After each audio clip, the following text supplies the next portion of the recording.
Alors, quelque chose qui est au programme et qu'on n'a pas encore vu, ce sont les tableaux. Alors, petite introduction au tableau. Voilà, j'ai des tableaux ici que j'ai fait rapidement en quelques clics. C'est en fait les raccourcis. Si je vous montre le fichier texte, c'est pas ça.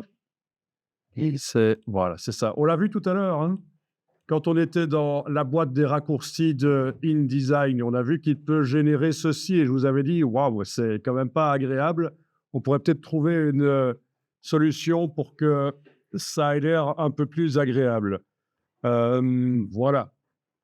Donc le texte, je l'ai copié-collé dans InDesign et en quelques clics, j'en ai fait des tableaux, qui sont sur plusieurs pages, en fait. Évidemment, c'est très basique ici, c'est très basique, c'est à retravailler, mais c'est déjà pas mal si on arrive à transformer le texte, en tableau comme ça. Alors, quand même pour, ce qui est des raccourcis clavier de InDesign, vous trouvez des documents tout faits, hein, sur le web, hein.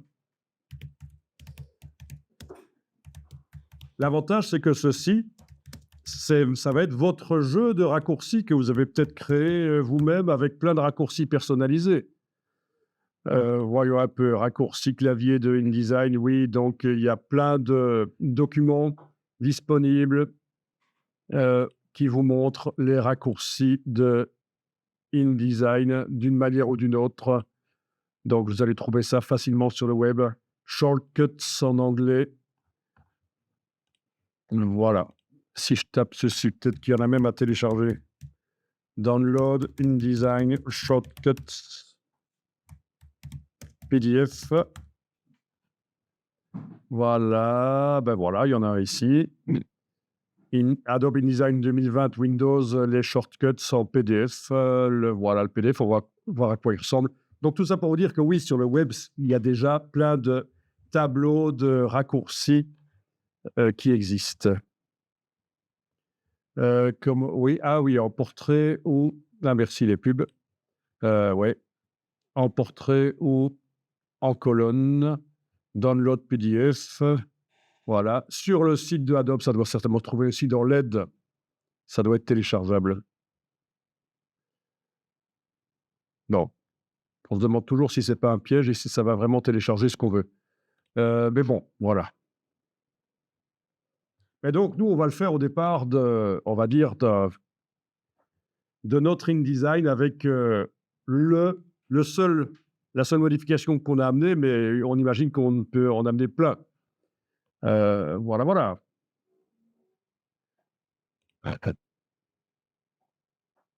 OK, donc ça vous va?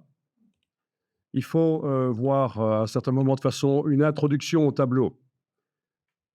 Alors, il faut que je vous dise que les tableaux aussi, dans, les templates de InDesign, vous allez avoir des templates, des modèles de tableaux. Donc,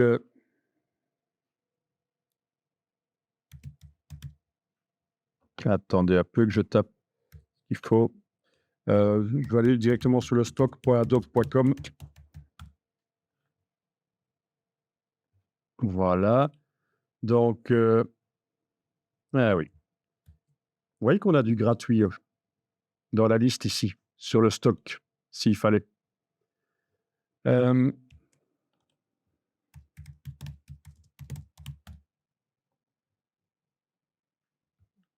voyons un peu s'il va nous trouver des tableaux. InDesign Table, non, il trouve pas ça. Ah, si, il trouve ça, voilà. Vous avez parfois des tableaux InDesign qui ne sont pas des vrais tableaux, modifiables, par le système du menu tableau de InDesign, en fait, hein. Donc, méfiez-vous de ça. Je vais plutôt aller directement sur le web, sans passer par le stock Adobe.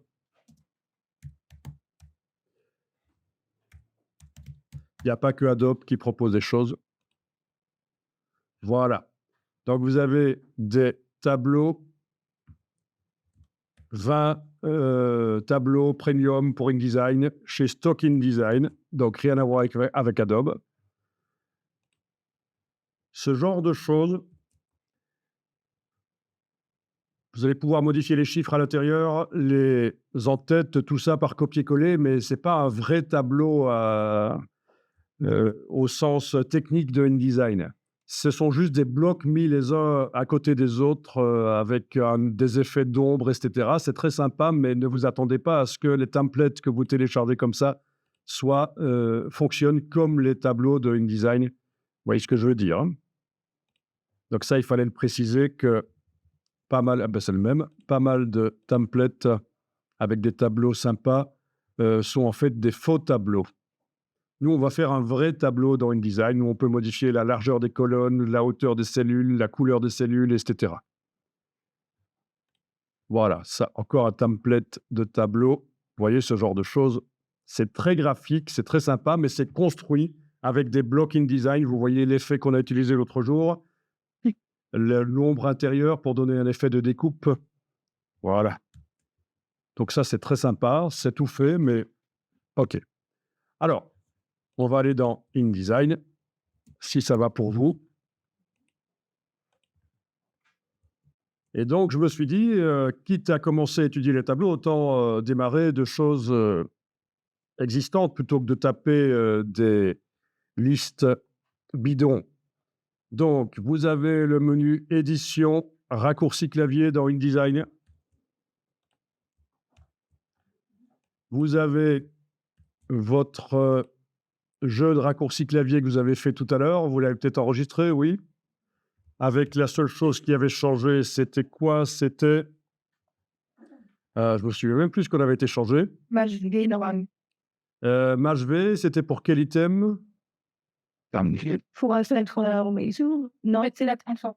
Répéter la transformation, c'était ça, oui, oui. Il n'y avait pas de raccourci, en fait, qui était... Oui, oui, il n'y avait pas de raccourci, on a dû en faire un. Ouais, ouais. Il est touch. Donc, c'était dans le menu objet, en effet.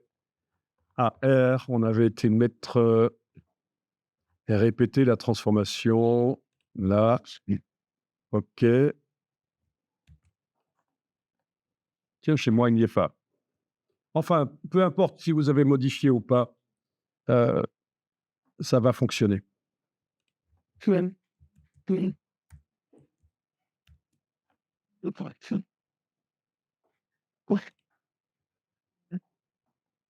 Il est touch. Si.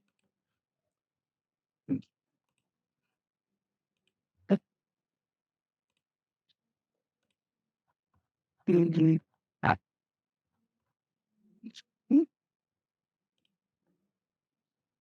Ah, mais j'ai oublié un truc.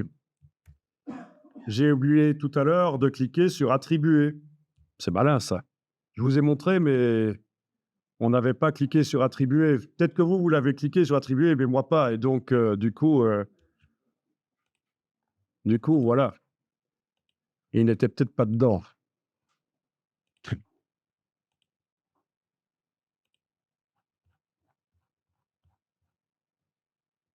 J'arrive pas à l'attribuer. Vous y arrivez, vous? En principe, il y est, hein. Objet, transformation, oui, il y est. Répéter la transformation, il y est. Répéter la transformation. Il n'apparaissait pas dans le raccourci clavier, pas encore, mais il y est. Oui. Alors, quoi qu'il en soit, que vous ayez fait les modifications ou pas, l'exercice est faisable. Donc, vous allez dans Édition, raccourci clavier, vous démarrez du jeu par défaut ou de votre jeu à vous, peu importe, et vous avez affiché l'ensemble. Afficher l'ensemble. Le voilà, le fichier texte. Vous allez l'enregistrer. Donc, il s'est ouvert dans TextEdit sur le Mac. Vous allez l'enregistrer. Donc,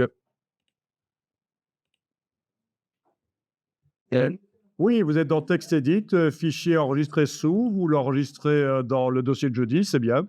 J'ai pas enregistré, mais je sais pas. Vous n'êtes pas dans TextEdit? La queue enregistrée, pas enregistré. Ah oui, il n'y a pas enregistré sous chez vous. C'est surprenant. Mais quand vous faites fichier enregistré, il vous propose de l'enregistrer quelque part? Bah, tant pis, alors on va le copier-coller. Il y a peut-être un truc sur l'ordinateur qui fait que vous êtes bien dans TextEdit, hein? Bon, il y a peut-être un truc qui fait qu'on ne sait pas enregistrer tout avec TextEdit, je ne sais pas pourquoi. Il faut de maintenant PDF. Non, non, non, non, surtout pas en PDF. Il faut que ça reste du texte. Voilà. Yeah. C'est du fichier texte ici, du TXT. C'est le fichier le plus basique. D'ailleurs, il faudra qu'on reparle du TXT parce que c'est super utile quand on fait du InDesign de temps en temps de faire passer du texte par le traitement de texte basique de l'ordinateur et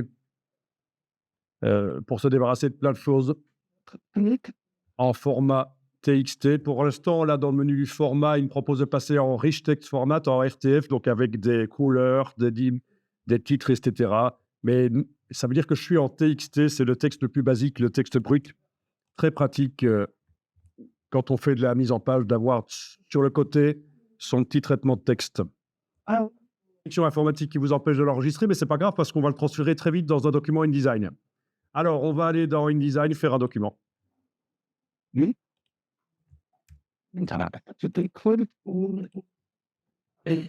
Alors, vous faites un nouveau document. Voilà, pour l'impression. Document, on va faire de l'A4 horizontale. Vous pouvez faire page au vis-à-vis pour avoir des recto verso, pourquoi pas. Bien. Alors ici, on a une option bloc de texte principal. On ne va pas la cocher et on va manuellement faire les blocs de texte principaux.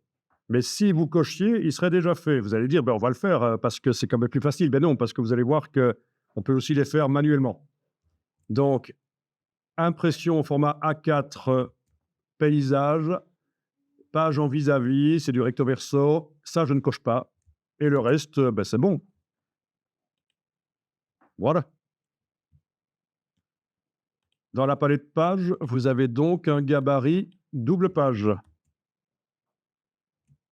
Puisqu'on a demandé dès la création du document de faire du recto verso. Vous allez entrer dans le gabarit. Il est bien indiqué en bas à gauche de la fenêtre que vous êtes dans A gabarit. Ah. Vous allez créer un bloc de texte dans la zone des marges sur le côté gauche. Donc avec l'outil texte, je commence sur la marge ici et je trace, voilà. Vous avez un bloc texte. D'accord? Avec la flèche noire, vous allez, avec la touche Alt enfoncée, le déplacer sur l'autre page. Donc, vous avez maintenant 2 blocs texte, puisque la touche Alt, ça a fait une copie. Et vous allez chaîner les blocs avec la petite porte de sortie ici. On clique sans bouger la souris. Et puis, on va survoler. Il y a la chaîne. On clique. Voilà, c'est chaîné. Affichage. Extra, afficher le chaînage du texte si on veut voir le chaînage pendant qu'un des blocs est sélectionné. C'est affichage, extra, afficher le chaînage de texte. C'est pas obligatoire. En tout cas, c'est chaîné dans le gabarit. Et on va enregistrer ça. Donc, je vais appeler ça tableau. Oui, dans le dossier de jeudi, oui, on peut appeler ça tableau-01.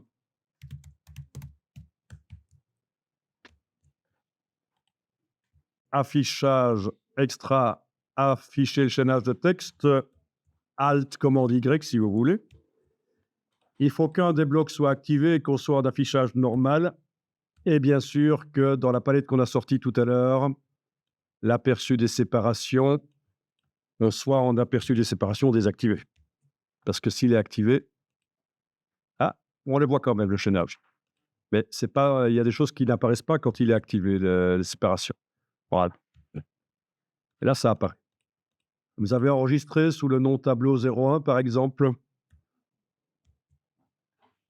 Et on va aller sur la première page. Vous double-cliquez, vous êtes sur la page 1. En bas à gauche, ça vous indique que vous êtes sur la page 1.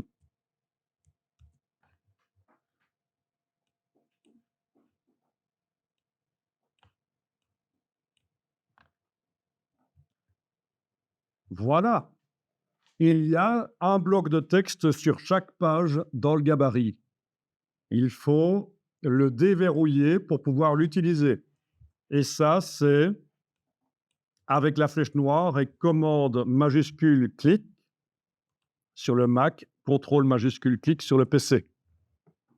Ben oui, on déverrouille un élément qui est dans le gabarit, sur la page 1. Et puis on va dans notre traitement de texte où il y a tout le texte là. Donc commande tabulation sur le Mac pour passer d'un logiciel à l'autre. On met le curseur n'importe où dans ce texte. On fait commande A. Donc c'est édition tout sélectionné, bien sûr. On fait un commande C, donc édition copier. On vient mettre dans InDesign le curseur texte dans le bloc. Et normalement, ça va créer les pages nécessaires, le nombre de pages nécessaires pour contenir tout le texte. Voilà, je colle. Et voilà. C'est pas, Bon, ça ne l'a pas fait chez toi. Tu as bien collé dans la page 1, pas dans le gabarit. C'est bien sur la page 1 que tu as collé dans le bloc texte que tu avais déverrouillé et tu avais mis le curseur dans le bloc oui, quand tu as collé. ouais.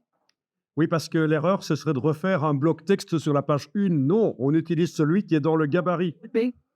Donc, chez toi, ça n'a pas fonctionné. Donc, tu vas annuler le collage et on va aller voir dans les préférences. Tu vas dans les préférences InDesign aux préférences texte.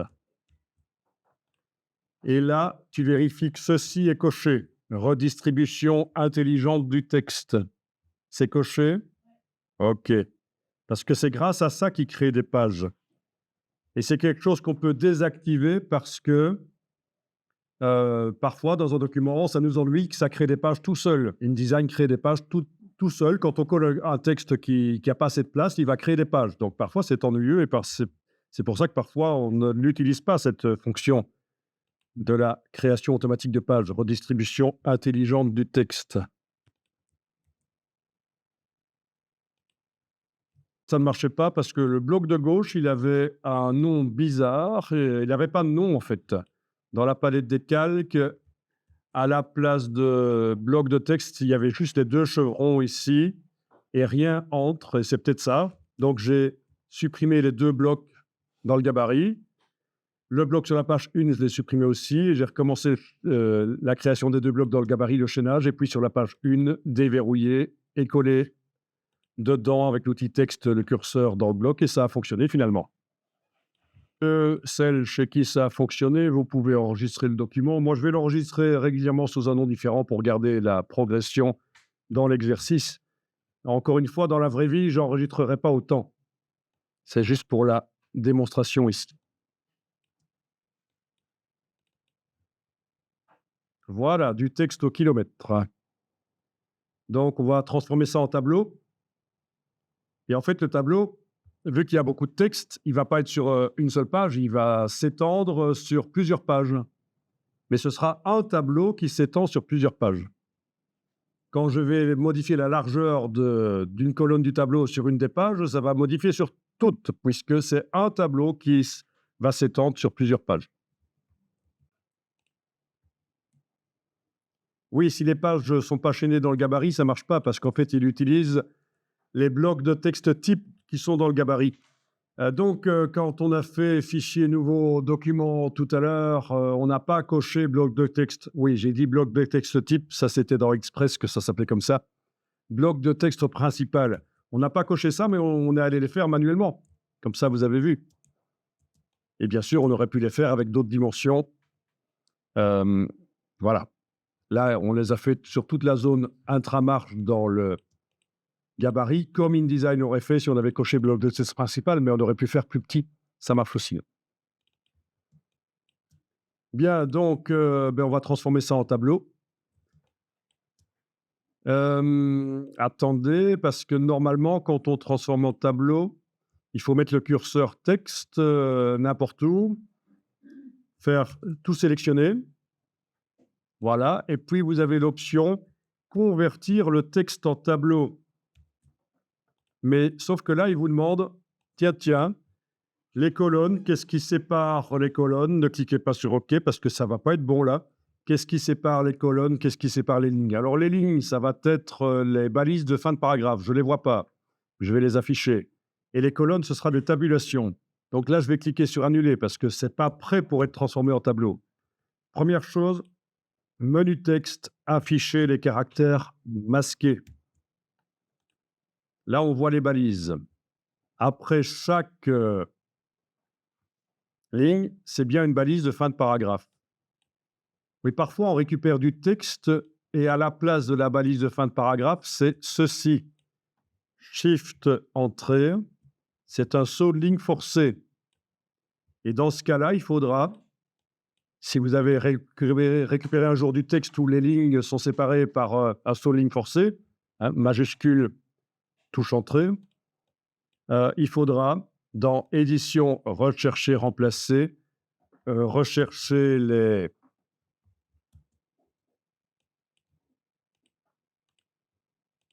les sauts de ligne forcés et les remplacer par une fin de paragraphe. Mais ici, il n'y a pas besoin de le faire. Vous avez des fins de paragraphe, c'est nickel. Par contre, entre les deux colonnes, on peut supposer que ceci, c'est une colonne avec le nom de l'item de menu. Et ça, c'est le nom du raccourci clavier. Là, il n'y en a pas, mais il y en a certains qui en ont. Voilà, il y en a certains qui en ont. Entre les deux, vous avez ceci. Ben, on va rechercher les 3 tirets et les remplacer par une tabulation dans tout le document. Donc, sélectionnez vos 3 tirets ou tapez-les directement dans le champ rechercher, remplacer, ça pourrait marcher. Je vais essayer. Édition, rechercher, remplacer. Je recherche dans le document 3 tirets, 1, 2, 3, que je remplace par tabulation. Tout remplacé.